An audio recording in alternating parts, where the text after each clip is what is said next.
halkan waa janaaladina YouTube-ka sirta wararka iyo Dabaasha TV maalin wanaagsan saaxiibayaal u diyaar garoow qaybtan inaan ku eegno dhacdooyinkii ugu waaweynaa ee dunida ee laga diiwaan geliyay Ruushka iyo Ukraine dagaalka ka soconaya dalkaas Ukraine in marxaladihii ugu dambeeyay ayaan isdul istaagi doonaa ilaa hadda dunidu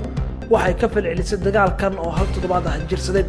macluumaadyo ugu waaweyn ee galabtan aan ku soo qaadan doono saaxiibayaal waxa qayb ka noqon doona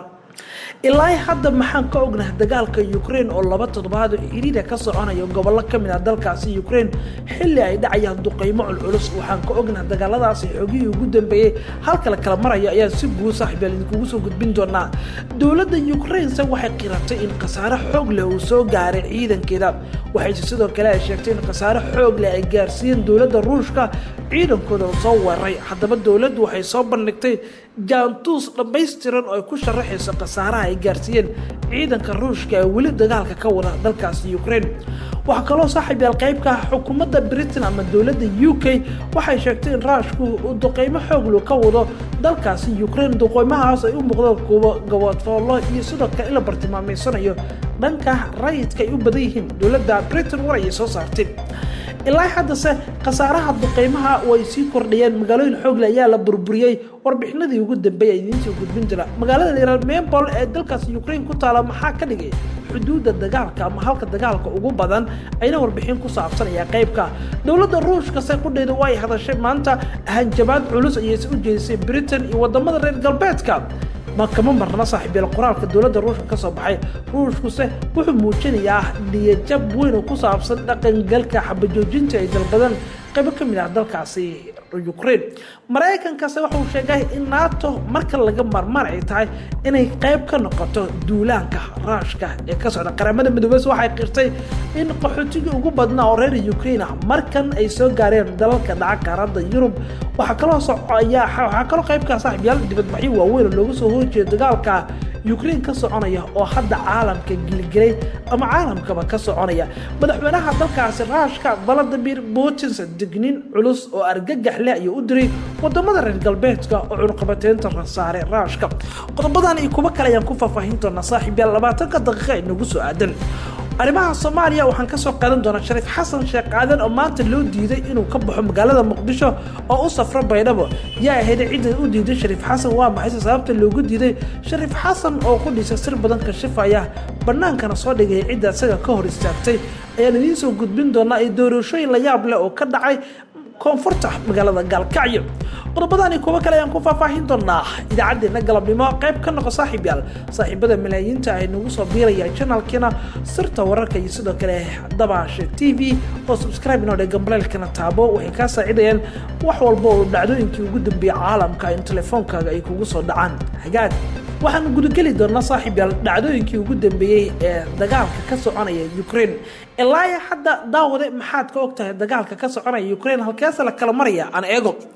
guud ahaan dalkaasi Ukraine waxa militariga dalkaasi Ruushka ay u muuqdaan kuwa ku sii siqaya qayb ka mid ah dalkaasi Ukraine waxaana ciidamada dalkaasi Ruushku ay wadaan duqeymo xagga cirka ah oo ay ka fulinayaan magaalooyin badan xilli isku dayayaan inay qabsadaan magaalooyin waaweyn oo dalkaasi Ukraine ka mid ah isballaariyaan waxaana weerar culus lagu soo qaaday magaalada Irpin ee dhacday waqooyi galbeed caasimadda Kiev halkaas oo la sheegay ciidamada Ruushku ay isku dayeen inay jebiyaan dhufaysyo waaweyn ciidanka Ukraine ay sameysteen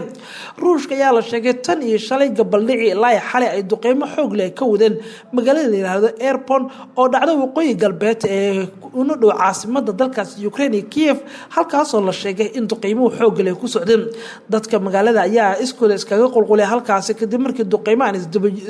duqeymo isdaba joog ay ku dhacayeen ayagoo lugeynaya ay kaamirooyinka soo qabanayeen waxaana guuldareysay dadaalo shacabka la rabay in lagu saaro magaalada la yiraahdo Mariupol iyo waliba magaalooyin kale oo isla waqooyiga dalkaasi Ukraine dhaca oo dagaalada ay ka socdeen saraakiisha Ukraine ayaa sheegaya in Ruushku ay hakiyeen duqeyntu wax ka yar nus saac oo dhanka bari ay ka hakiyeen Moscow waxay sheegtay in ciidankooda Ruushku ay 7 kilomitir ay dhaafeen aagagii ay qorsheeyeen markii hore Mareykanka waxa uu sheegayaa in kaalmo dheeraad ay siin doonaan dawladda Ukraine oo aysan indhaha ka daawan doonin xaaladda bini'aadanimo ee ka jira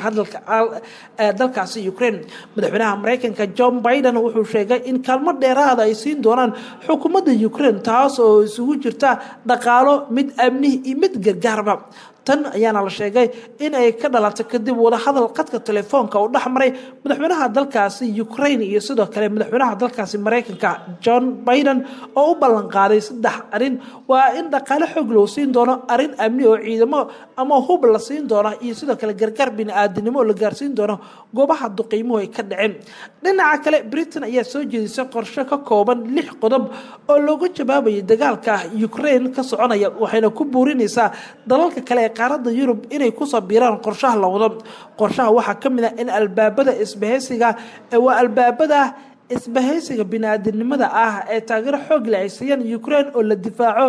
in kordhinta cadaaladda iyo waliba sidoo kale dhaqaalaha laga yareeyo dawladda Ruushka dawladda Britain waxay soo jeedisay in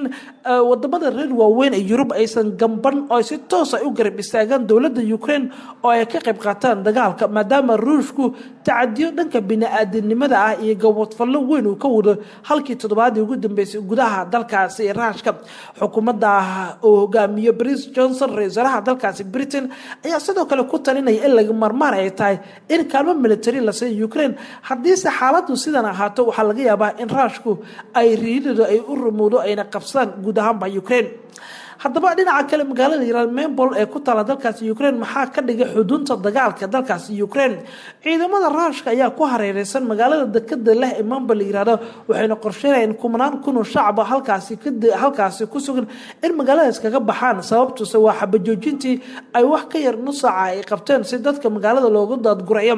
waxaase la sheegay Ruushku in istiraatiijiyad weyn u arkaan magaaladan dekada leh in isku xirta labada dal ciidamada Ruushka ayaa maalmihii la soo dhaafay duqeymaan kala joogsi lahayn waxay ku garaacayeen magaalooyinkan oo ku yaala marinka isku xira deegaanka la yiraahdo ama magaalada Christmas iyo waliba Ruushku haddaba haddii Ruushku magaalada Mariupol uu qabsado waxa ay u sahli doontaa in ciidamadu si fudud ay ugu gudbaan gobolka la yiraahdo Donetsk iyo Donetsk oo ah gobollo kale oo ay kooxaha gooni-goosadku ay maamulaan oo ay xukuumadda Moscow taageeri jirtay tani uu saalid kartaa in si fudud ay ugu sii fidaan magaalooyin iyo gobollo kale oo dalkaasi Ukraine kamid ah sidoo kale waxa ay gacanta ku dhigi karaan keedkii hubka iyo goobo kale oo waaweyn oo dalkaasi Ukraine taariikhda ugu yaala haddaba daawadayaal dhinaca kale Ruushku way hanjabaad kule soo jeedin xukuumadda Britain oo hogaamiyay ra'iisul wasaare Boris Johnson bayaan ka soo baxay wasaaradda arrimaha dibadda Ruushka ayaa lagu yiri xukuumadda Moscow waxay ilaalin doontaa ilaa hadda mawaadida caalamiga laakiin haddii ay aragto taageerada Britain ay u fidinayso Ukraine gacmaha kama laaban doonto ayuu ku hanjabay ama ayaa lagu yiri qoraal ka soo baxay madaxtooyada Ruushka warbaahinta Ruushka oo soo xiganaysa afayeenka wasaaradda arrimaha dibadda ee dalka Ruushka haweeney lagu magacaabo Maria Zara ayaa sheegtay in Ruushku uu samarna indhaha ka laaban doonin xukuumadda London waxyaabaha taantaansiga ay muujinayso wuxuuna sheegay waxayna sheegtay haweeneydan haddii xukuumadda London ay isku daydo in xukuumadda Kiev ay caawiso ay Ruushku qaadi karo tallaabooyin kale oo Britain dhaawac ku noqon kara cunaqabataynta Moscow ee la saaray oo ay London hormuudka ka tahay xukuumadda Britain ay hormuudka ka tahay maahan door weyn ma aan wax naga dhibayay tiri haweeneyda laakiin door weyn iyo kullada Britain waana dareemeynaa in ay dawladda Britain ay daandaansi weyn ku sameynayso dawladda Ruushka laakiin talaabooyin argudasho ayaan sameyn doonaa haddii Britain ay farax kala bixi weydo arrimaheeda la xiriira Ruushka ayaa lagu yiri sheekada rasmiga ee Ruushka ayaa ah in halista dad rayid ah oo reer Ukraine ah lagu eedeynay in si ku talagala ciidankooda ay u dileen ciidamada Ruushka ayaana eedaas loo jeedin laakiin dawladda Ruushku waa iska baryeelaysaa arinta dawladda UK ayaa hubi kalma dhaqaalaba xoog leh u ballan qaaday xukuumadda Ukraine inay siin doonto waana waxa ka xanaajiyay dawladda Ruushka وهجاك وربحنا يا صاحب يال وجوا وين مركل الله دعوين كلا حد الديوان قليل حتى لكن أنت أنا نكبحين حكومة اليوكرين قل ذا ورأي كسر تقصارها إيجارسين عيدا كروشكا مدته سعودية دقالك وجرد قاشان لقى دلك يوكرين يا شاعسة وربحين مال لها كسر صن دقالك يوكرين وحنا وجومي مثلا قضب بدن وصاص على وحنا كم ذا كو waxaan burburinay sideed kamid ah diyaaradaha dagaalka ee Ruushka tan iyo markuu bilowday dagaalka Ukraine ayaa lagu yiri war qoraal oo ka soo baxay dawladda Ruushka waa dawladda Ukraine oo wasaaradda gaashaandhigga ay soo saartay waxaan gacanta ku dhignay tiro ka mid ah duuliyaashii ruushka ee diyaaradihii lasoo riday militariga Ukraine wuxuu difaacay magaalada dekada leh Mariupol oo aysan u suurtagelin ruushku inay qabsadaan waxaa ruushku ka qabsanay qalab badan oo military oo hadda ciidanka Ukraine gacanta ku haya ciidamada ruushka waxay niyad ku rideen sida awoodooda u yaraayeen raashka oo islahayeen si fudud ayaa ku qabsan kartaan magaalada Kiev caasimada dalkaasi waa sida lagu yiri bayaan ka soo baxay wasaaradda arrimaha gaashaandhigga ee dalkaasi Ukraine warbixinadana kale ee saaxiibaladii aan ku sii socno warbixinadana kale ee ka haray warkeena marka loo eego warka ka soo baxay wasaaradda gaashaandhigga ee dawladda Ukraine ay ku shaacisay qasaaraha maalinlaha ah ee soo gaaray ciidanka raashka ka sokow ma jiro wax war ah oo ka soo baxay xukuumadda Moscow oo ku aadan dagaaladii dhacay ee arintan ku aadan hadaba ruushku wali ma uusan ka hadal ku dhowdo qasaaraha dawladdu ay soo bandhigtay Ukraine inay gaarsiiyeen in kale laakiin duqeymaha ruushku la biigsanayo deegaano muhiim ah ayaa sii kordhaya ruushku awoodiisa wuxuu isku geeyay duqeymo xoog leh oo ku garaacayo magaalooyin waaweyn oo kamid ah dalkaasi Ukraine galabta halkan ayaan ku soo koobi doonaa qaybtii dagaalada ruushka iyo Ukraine iyo dunidu waxay ka tiriyay caalamka falcelinta ka dhalatay Soomaaliya maxaa ka cusub saaxiibayaal intii hore warkeena daawataba waxa maanta caasimada Soomaaliya Muqdisho lagu xanibay oo loo diiday inuu Baydhabo aado Shariif Xasan Sheekh Qaadan rugcada siyaasadeed oo 20 sano ugu dambeeyay siyaasadda Soomaaliya ka soo muuqday madaxweynihii hore Koonfur Galbeed Shariif Xasan Sheekh Qaadan ayaa laga hor istaagay inuu ka duulo magaalada Muqdisho xilli ku wajahna magaalada Baydhabo Shariif Xasan wuxuu kamid ahaa musharaxiinta u tartamay kuraasta golaha shacabka ee talo Koonfur Galbeed Shariif Xasan Sheekh Qaadan oo la hadlay warbaahinta ayaa sharaxaya sababta loo diiday asagoo sababta ku sheegay in Cabdicasiis Lafta Garan oo ka hor istaagay kursigiisa maadaama Lafta Garan uu yahay musharax raba kursiga xildhibaanka baarlamaanka federaalka inuu u tartamo darteedna waa sababtaas uu leeyahay Shariif Xasan haddaba shirkii jiraayada Shariif Xasan ayaa idin soo jeedin doonaa ayaa idin soo gudbin doonaa asaga ayaan ugu dambeyn doonaa idaacadana galabnimo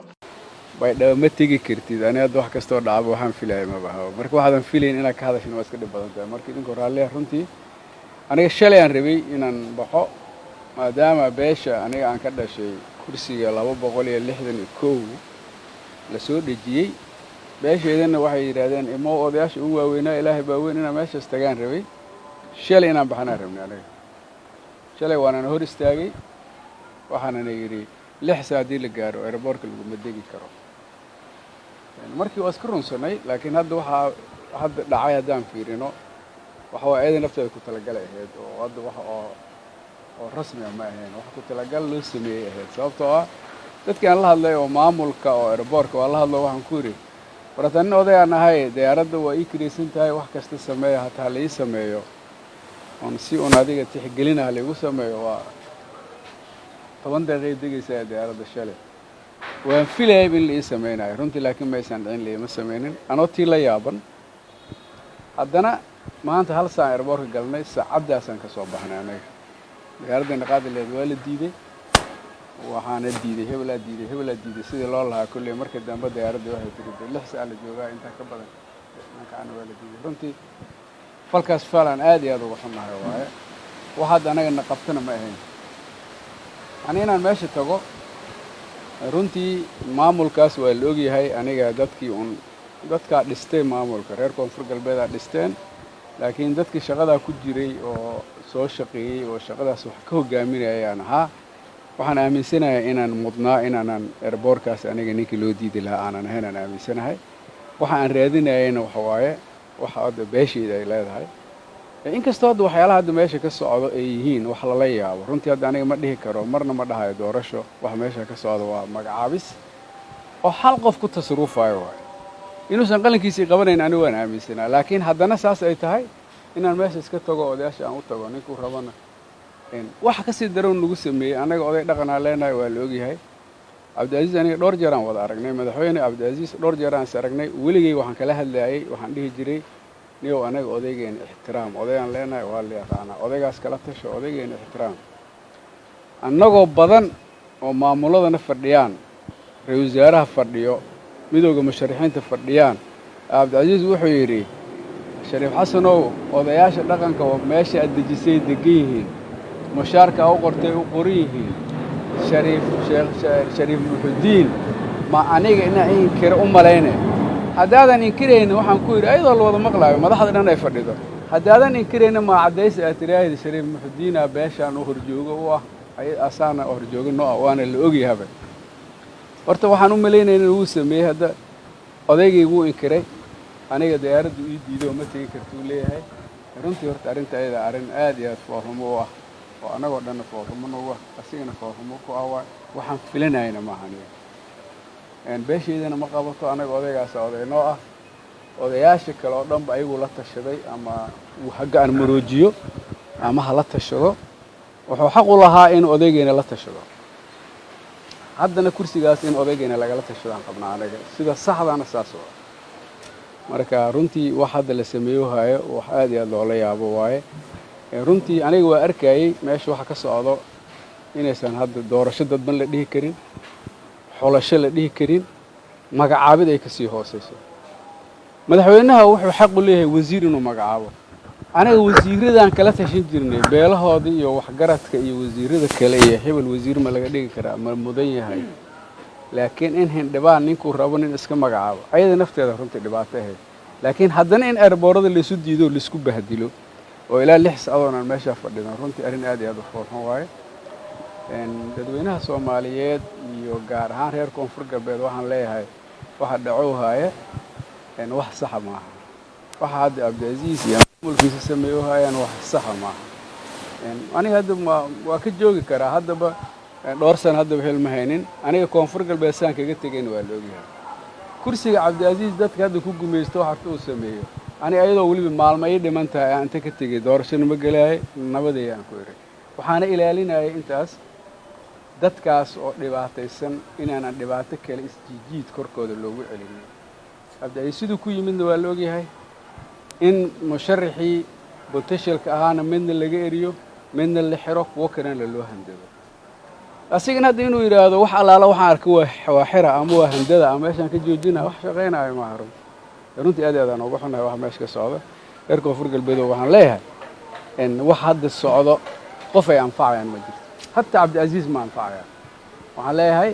wax ayaga laga waantoobo wax na taraaya ama na anfacaya ama wax noo taraaya midna ma marka runtii waa ka xumahay sida hadda ay wax u socdaan marka dadku waxaan leeyahay reer koonfur galbeed nin walba wuxuu mudan yahay in la siiyaa roon anaga ma aanan mudnayn in maanta airportka nagala joojiyo ma mudnayn malaaqeeni oo nin shariifa oo sheekha oo la yaqaano in la inkiro oo ilmo yar suuq inta laga soo qabto la yiraahdo ayaga ay matala uma matalka naga la diido taa ayadana ma qabato runtii waxaan leeyahay reer koonfur galbeed arrinta ayada in laga waantoobo laga wada hadla ayaa fiican madaxweyne Abdiazizna waxaan leeyahay madaxweynuhu sida hadda u dhigow haysid adigana kuma anfacayso anagana ma anfacayso waxa roon in waxaan anfaco taariikha ka tagto laakiin waxaan anfaco oo taariikha oo anfacinin oo taariikha oo laga shaleeyo inay meesha ka dhacaan waxay karaysaa mideeda kale waxaan leeyahay ummadda Soomaaliyeed gaar ahaan reer koonfur galbeed dhibaatooyin badan ay soo mareen dadka boogay wada leeyihiin boogtu in la xanuujiyo oo farta lagu mudo oo dhiig laga wax ma tarto anaga boogta in la daaweeyaan rabnaa oo aanan farta la saarin oo la yiraahdo waxaan rabaan ka sameeyna dadku dhibaatooyin badan ay soo mareen shabaab dhibaato ku hayo abaara dhibaato ku hayso dhibaatooyin badan oo aan la koobi karin hayso marka in dhibaato kale oo tii ka daran lagu dul furo oo niyad xumo iyo rafaad la geliyo runtii aad iyo aad aan ugu xunahay marka aad iyo aad u mahadsantihiin runtii waxa maanta meeshaas ka dhacayna wax bani aadan isku sameyn karo oo dad is yaqaano oo soo wada shaqeeyay oo ahla isku sameyn karo ama ay sameyn karaan midna ma marka runtii aad aan ugu xumahay waana mahadsantihiin assalaamu calaykum waraxmatullaahi wabarakaatuh